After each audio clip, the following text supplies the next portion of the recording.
झारखंड मुक्ति मोर्चा और झारखंड के बहुत बड़े नेता शिबू सोरेन जी जब नहीं रहे, वैसा नेता जो जल जंगल जमीन से जुड़ा हुआ,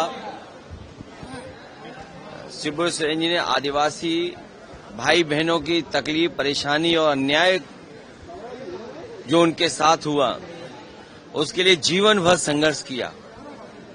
ऐसे बहुत कम नेता हैं जिन्होंने अपने पूरे जीवन में एक पार्टी खड़ी की हो, नया प्रदेश बनाने में संघर्ष किया हो और अपनी अगली पीढ़ी को वो विरासत के रूप में देखे गए हों। आज मैं झारखंड मुक्ति मोर्चा और झारखंड के मुख्यमंत्री हेमंत सोरेन जी से मैं मिलने आया हूं।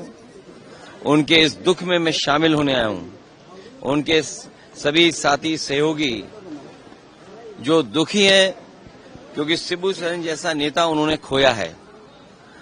वैसा नेता बनना होना बहुत मुश्किल काम है। उनका पूरा जीवन संघर्ष से भरा रहा, पूरा जीवन उन्होंने संघर्ष किया। आदिवासियों की संस्कृति, आदिवासियों की भाषा, आदिवासियों के वेशभूषा को लेकर के कैसे उन्हें आगे बढ़ाएं, जीवन में उनके जीवन में खुशियां आए, अन्याय खत्म हो, उसके लिए जीवन भर संघर्ष करें। हेमंत सोरेन जी मुख्यमंत्री झारखंड को एक विरासत में न केवल विचारधारा मिली है बल्कि एक पिता का लंबा संघर्ष के बाद जो उन्हें एक विरासत में चीजें मिली, मुझे उम्मीद है कि वो उस विरासत को और आगे बढ़ाने का काम करेंगे और शिबू सोरेन जी के रास्ते पर चल करके इस प्रदेश को और खुशहाल और आदिवासी भाई बहनों को सम्मान दिलाने का काम करेंगे। भारतीय जनता पार्टी का सबसे बड़ा काम है साजिश करना, षड्यंत्र करना, और जब बुनियादी सवालों के जवाब उनके पास नहीं है तो चुनाव में किस तरीके से षड्यंत्र करें, चुनाव में कैसे हेराफेरी करें। अगर एसआईआर की बात थी तो ये 1 साल पहले भी लाई जा सकती थी, प्रदेश में समय भी मिल सकता था, लेकिन जानबूझ करके जब उन्हें पता है कि बिहार की जनता उनके खिलाफ है तो एसआईआर के बहाने ये बड़े पैमाने पर वोट काटना चाहते हैं। और जो आज एफिडेविट मांग रहे हैं कांग्रेस पार्टी के नेता राहुल गांधी जी से, समाजवादी पार्टी ने लगभग 2 साल पहले 18,000 वोट ऐसे जो डिलीट किए गए थे, जो 2019 में वोट जिन्होंने डाला था 2022 के जब चुनाव में गए तो वो डिलीट रहे, उसकी हमने एफिडेविट के साथ जानकारी दी और शिकायत की। अभी भी एक भी अधिकारी के खिलाफ कार्रवाई नहीं हुई है।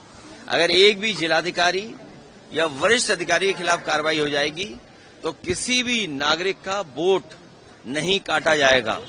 ये हकमारी तो करते ही थे, ये भारतीय जनता पार्टी के लोग हकमारी तो करते ही हैं, लेकिन अब मतमारी भी कर रहे हैं। जो मतदान का अधिकार है उसको भी छीनना चाहते हैं लोग।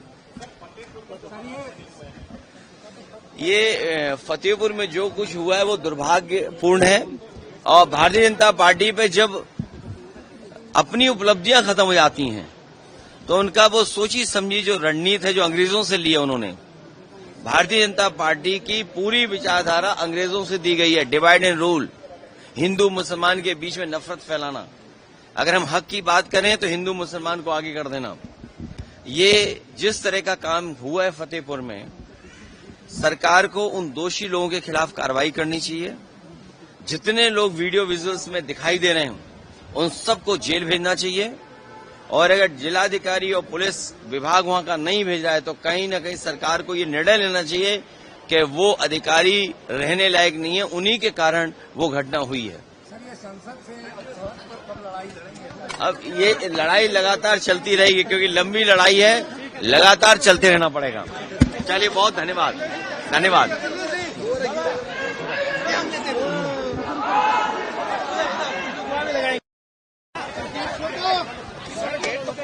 अभिजीत, उधर हटो ना। अरे नहीं हटाओ, बाइक कर दिए सर।